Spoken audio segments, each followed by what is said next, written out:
Pakistan cricket দল যদি এভাবে খেলে তাহলে সমর্থকরা তো একসময় পালাবে। এবার পাকিস্তানকে ব্যঙ্গ করে বাংলাদেশকে প্রশংসায় ভাসিয়ে কি বললেন শহীদ আফ্রিদি। তো প্রিয় দর্শক, বিস্তারিত জানুন পুরো ভিডিও জুড়ে। বাংলাদেশের কাছে হারের পর পাকিস্তান ক্রিকেট দলকে ধুয়ে দিয়েছেন পাকিস্তানের সাবেক ক্রিকেটার শহীদ আফ্রিদি। তিনি মনে করেন বাংলাদেশের জয়ে বাংলাদেশের যেমন কৃতিত্ব আছে তেমনি পাকিস্তানেরও অবদান আছে। বাংলাদেশের কাছে সিরিজ হারার পর সমর্থকরা বিভিন্ন রকম মত প্রকাশ করেছেন। নিজেদের প্রথম টেস্টে 10 উইকেটে হেরেছে পাকিস্তান। এর ফলে পাকিস্তান দলটিকে নিয়ে হাস্যরসের সৃষ্টি হয়েছে। র্যাঙ্কিংয়ে পাকিস্তানের চেয়ে পিছিয়ে আছে বাংলাদেশ। অতীতে 12 ম্যাচ হেরেছে, আবার ছিল না কোনো জয়। নিজেদের চতুর্থ ম্যাচে প্রথম জয়ের দেখা পেয়েছে টাইগাররা। সেই বাংলাদেশের কাছে হেরে যাওয়ায় ভেঙে পড়েছেন শহীদ আফ্রিদি। তিনি বলেন, এভাবে খেলতে থাকলে পাকিস্তানের সমর্থকরা একসময় পালিয়ে যাবে।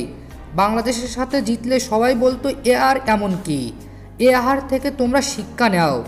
তবে বাংলাদেশ দারুণ খেলেছে। বাংলাদেশকে আমি প্রশংসা করতেই চাই। বাংলাদেশের ক্রিকেটাররা সত্যি দারুণ খেলেছে, বিশেষ করে লিটন মিরাজ দারুণ খেলেছে। তো প্রিয় দর্শক, পাকিস্তানের কাছে বাংলাদেশের সিরিজ জয় আপনারা কিভাবে দেখছেন জানিয়ে দিন আমাদের কমেন্ট বক্সে। ধন্যবাদ।